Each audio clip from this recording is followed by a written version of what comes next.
What's up guys, welcome to your 38th Java tutorial, and in this tutorial I'm going to show you guys how to control access to different variables in other classes, and also what the this keyword means in Java. So let's first of all talk about access to these private variables right here.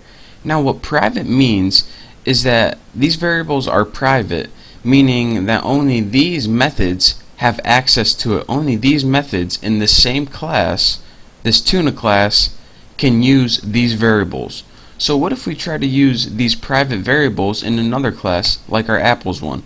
Well, let's go ahead and try to do that right now. First of all, we already made a tuna object to use all the stuff in that class, but let's go ahead and try to use something like hour right here.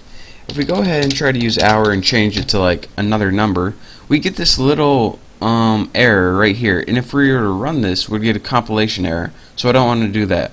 So what it says is the field tuna hour is not visible, and that is because instead of public it is private, again meaning that only these methods right here can use it. So if we want to change that and put it so these variables can be used in any class outside, we need to change that to public, and now you can see my little X went away. So now I can use a class outside to change the variables in another class. So let's go ahead and change it back to private, and make sure you spell it right, that's kind of important, and go ahead and delete this, and that brings me to another point. What the this keyword is in Java.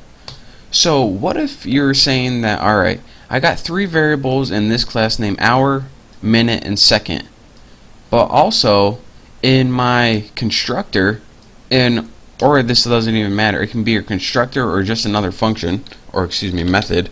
I've been talking about C++ for too long. Change these to hour, minute, and second.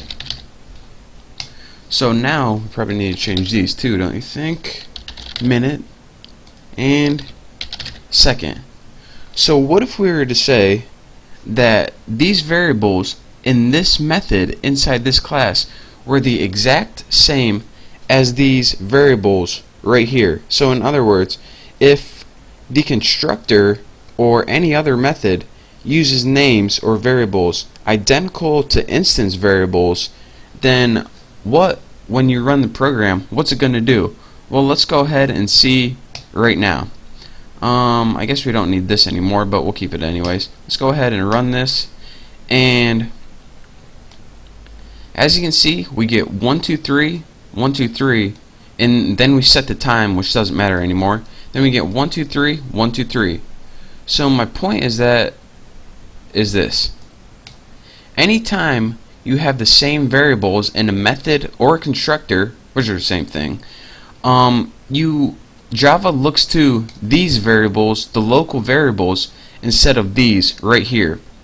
So if we're saying, alright, that's good and all, and by the way, you should never name these variables the same as this. This is just for knowledge, but anyways, so what if we want to use these variables, the 4, 5, and 6 instead?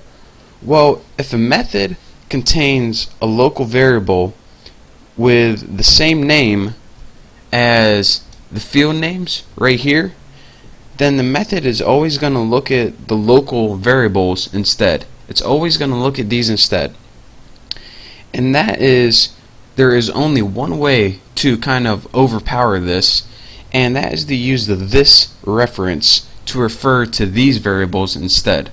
So for example, you know we had 1 2 3 1 2 3 1 2 3 1 2 3. Well, if we use a little keyword called this instead, then it's going to refer to these variables. So this hour, this minute, and this second. And this pretty much means this method right here that we're talking about. So anytime you use this, it says, alright, don't use all these, use this right here. And I'm sure that's a tone when he was creating this. Use this one right here. I'm sure he said that. So now if we go in our main apples program and go ahead and run it, we now get 1 2 3 1 2 3 before 4 5 6 4 5 6. So that is using these local variables instead of these private ones right here. So again, anytime you want to use the variables in your method instead of the variables outside your method, if they're named the same thing, you need to use the this keyword, and that says, alright, use these ones right here, or use this ones not here. That doesn't even make sense, but you know what I mean. Use them locally instead of far apart. So again, it's easier just to see and play around with it, and once you do, you're gonna understand what this means. Wow, that's like a little joke. And anyways, hope you understand at least a little bit. In the next tutorials, I promise I'll be clearing this up for you. It's kind of confusing right now, but keep an eye out for my next tutorials. Don't forget to subscribe, and I'll see you next time.